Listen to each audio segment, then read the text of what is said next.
Good morning friends आ गोटे नुआ fresh blog को आपण मानक स्वागत करुच्ची। आज भिडियोटी मो भाउज मो झीठू स्टार्ट करुच्ची।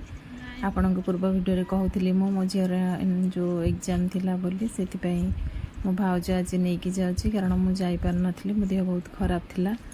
एते खराब भी से दिन होता माने जीवा भी असंभव। मत घर समस्ते मना करते जाना बोली तो मुझे नाई जेहेतु फर्म पकई झील जाऊ से भाउज नहीं कि जाइला। घरे समस्ते ड्यूटी व्यस्त थे से जापार नी। भाउजर भी ड्यूटी छाड़ी से ऑफिस कहीकि आसिक नहीं कि जाइला। खरा तो से दिन प्राय 46 डिग्री ऊपर थिला तथापि से खरारे पूरा बसी बसिका नहीं धरिकी आसला। ता कथा मन पकई मत बहुत भी कांद लगला। से दिन से मोर भाउज नुहे से मोर सान भौणी मो निज भौणी भी अधिक से मोर आते से मत भल पाँच देखो पदे कहली बोली से नहीं कि पलि माँ भाया नहीं कि भाणीजी को धरिकी पलि आसला भुवनेश्वर मुझे तू बुली सारा पर टे झील को लेकिन बुलाबुली करके पलि आसबू जेहेतु टे ठंडा पड़ जाए संध्या नहीं कि जाइला। झील भी खाई जाए ना बाटर गला खुआई भी छाड़ा। झील जलखिया खाई जाइला से किसी खाई नाला से किंतु होटेल खुआई एग्जाम एंट्री करेला।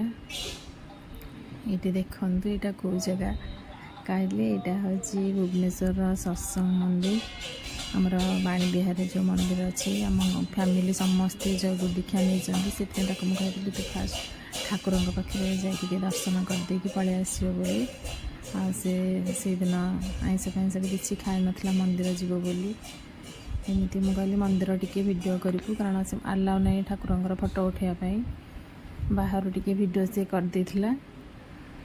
देखो मंदिर को देखिले तो वीडियो देखिले मोर माने बहुत माने इच्छा हो मु भी पढ़ाती बोली। ठाकुर केते बाणी सब लिखाही से बाणी पढ़िले तो पूरा आखिरू लुह पलि आसब। एते सुंदर परिवेश गले आसवाई भी इच्छा हेनी। संध्या बेलर भिडियो यहाँ से करी टे झील को भाउज को करने एपटे आमर बड़दादा मंदिर एपटे ठाकुर मंदिर यहाँ बड़ हॉलटे केते सुंदर सजा है। गुरु बिना जीवन मूल्यहीन गुरु को न धरले किसी भी हो पारनी। मो माँ बापा को फास्ट मुझे धन्यवाद देवी जे एमितिया गुरु पाख एमती गुरु को माने गुरुंर हाथ आमको धरई बोली।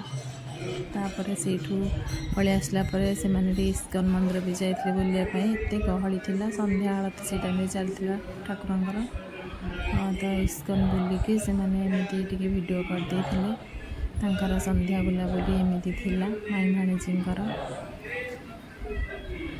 देखो दीटा मंदिर जाते आ टाइम ही नाला कड़े जावाई से एमती टी बुलाबुली करदे तथापि आसला बेलू टाइम प्राय 10टा पर हो जाता। झील पिला जेहेतु पूरा व्यस्त हो पड़ते जे जल्दी केत आसवे बोली एमती से बुलाबुली थी।